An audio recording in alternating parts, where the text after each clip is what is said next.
Bismillahirrahmanirrahim. Alhamdulillah. Wassalatu wassalamu ala rasulillah. Amma ba'd. Assalamu alaikum wa rahmatullahi wa barakatuh. Урматтуу мекендештер, кадырлуу мусулман бир туугандар. Барыңыздарга жараткан Алла Тааланын тынчтыгы, саламы, мээрими, ырайымы жана берекеси болсун. Жараткан Алла Таала баарыбыздын туткан орозолорубузду, кылган ибадаттарыбызды, окуган тарави намаздарыбызды, Кур'ан окуганыбызды, укканыбызды, саарлыктарыбызды, тоба дуаларыбызды, кайрымдуулуктарыбызды, фитр садака зекеттерибиздин баардыгын кабыл кылсын. Жараткан Алла Таала тагдырыбызда көптөгөн Рамазан айын жаза көрсүн. Урматтуу туугандар, ислам дининде бул айт майрамдары ибадаттын аркасынан, ибадаттын негизинде, ибадаттан кийин бериле турган Алла Тааланын сыйлыгы, Алла Тааланын берекеси болуп, Алла Тааланын белеги болуп эсептелинет. Ороза айда, Рамазан айда Алла Таалага жакшы ибадат кылгандан кийин эми Алла Таала майрамдагыла деп мына ороза айт майрамын берген. Ажылыкты да жакшы өткөргөндөн кийин эми майрамдагыла деп ал жерде курбан айт майрамын берген.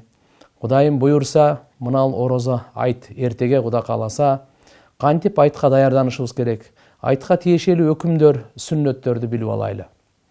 Биринчиден, бүгүнкү түн, ушул айттын түнү, бул өтө касиеттүү түндөрдүн бири. Риваяттарда келет, ким ушу түнү уктабай ибадат кылып чыкса, эртеге кыямат күнү адамдардын жүрөктөрү өлгөндө, бунун жүрөгү өлбөйт дейт. Бардык адамдардын жүрөгүндө коркуу болгондо, кыжалатчылык болгондо, бунун жүрөгүндө коркуу, кыжалатчылык болбойт дейт. Ошо түндөрдүн бири мына айттын түнү. Ошон үчүн бул айттын түнүндө биз мүмкүн болушунча таң атчакты уктабай ибадат кыла албасак дагы тахажжуд намазын окуйлу. Эң болбоду дегенде куптан намазды жамаат менен жана багымдат намазды жамаат менен окуса, Кудай кааласа ушу түнү уктабай ибадат кылып чыкты дегендердин катарына жазылат. Эртерээк туруу керек. Эртерээк туруп, эң алгач алхамдулилlah гусул кылуу. Пайгамбарыбыз саллаллаху алейхи ва салламдын сүннөтүнөн жакшылап жуунуп, тазаланып, мисвак колдонуп, же зубный паста, щетка биздин адатта жакшы атыр себенип, таза кийим, же болбосо жаңы кийим. Жаңы кийим болсо жакшы, болбосо эски кийимди эле таза жууп кийинип, таранып, сакал, чач баардыгын жакшынакай кылып, шарияттын чегинен чыкпай, жасанууга, кооздонууга шарият буйрук берет, жана бул талап кылынган. Атыр себенип, андан сырткары дагы мына эрте менен турганда бир аз таттуу нерсе, мисалы пирожный болобу. Пайгамбар саллаллаху алейхи ва саллям курмаларды болгондо дагы так курмаларды жейт эле. 5, 7, 9. Бир аз ороза айт менен курбан айттын айырмасы ушундай.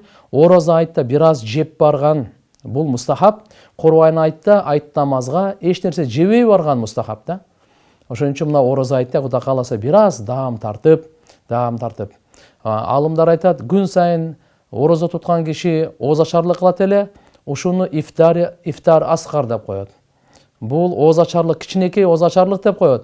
Ал эми айттын оозачарлыгы бул ифтари акбар дейт, бул чоң оозачарлык деп коет. Ошон үчүн кичине даам тартып, анан машаалла намаз окуй турган майдангабы, аянткабы, кенен жергеби, Пайгамбар саллаллаху алейхи ва саллям ушу айт намазын окуганга атайы ушу кең жерде бардык мечиттеги бардык мусулмандар чогулуп, Аллага чогуу шүгүр кылсын, чогуу намаз окуп, чогуу дуа кылсын, чогуу бири-бирин куттукташсын, бири-бири менен жолугуп учурашсын, сүйүнүч кубанычтарын бөлүшсүн деп ушундай кылган. Демек айт намазы бул важип намаз. Алла Таалага шүгүр кылып, я Алла, сен бизге касиеттүү Рамазан ай бердиң, касиеттүү Кур'ан бердиң. Ушу Рамазан айдан ороза тутканын фарыз кылдың, жана кармаганга тоофик бердиң. Кечкурунку ибадаттарды, таравих намаздарын сүннөт кылдың, окуганга да тоофик бердиң. Деп Алла Таалага ушу бергенде шүгүр кылып, 2 рекет намаз, 6 ашыкча такбири менен айтылынат. Ушул болсо мына айт намаз, важип намазы. Эми баратканда пайгамбар сүннөтүнөн жөө басып баруу. Болбоду эми үзүрлүү адамдарга мейли машина менен улоосу менен барса, болбоду дегенде бир аз болсо дагы жөө басып барган жакшы. Такбир айтып барабыз, такбир айтып кайтабыз. Кайсы жол менен барсак, башка жол менен кайтуу. Сүннөт боюнча ушундай.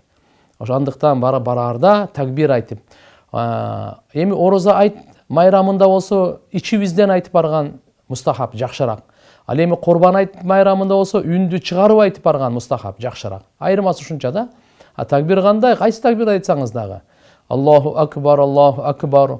Ла илаха иллаллаху валлаху акбар. Аллаху акбар валиллахил хамд. Мына ушу зикир деп жолдо жолуккандардын бардыгына саламдашып, бардыгын куттуктап, маанайды жарык кылып, ушундай кылып намазга барабыз. Кайтканда башка жол менен. Бул күнү орозо кармаган арам болот. Алла субханаху ва таала буну тыюу салган, пайгамбарыбыз бизге жеткирген.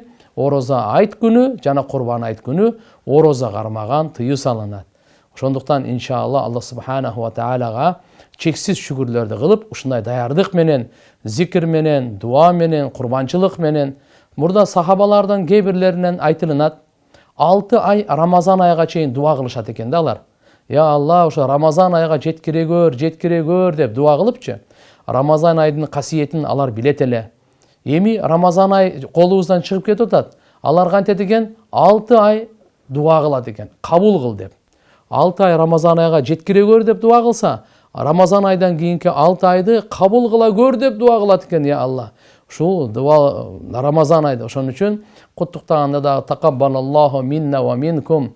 Алла Таала сиздерден да, биздерден да баарыбыздан жакшы амалдарыбызды, кылган ибадаттарыбызды, аракеттерибизди, ниеттерибизди, ихлас паталарыбыздын бардыгын кабул кылсын деген куттуктоо менен барабыз.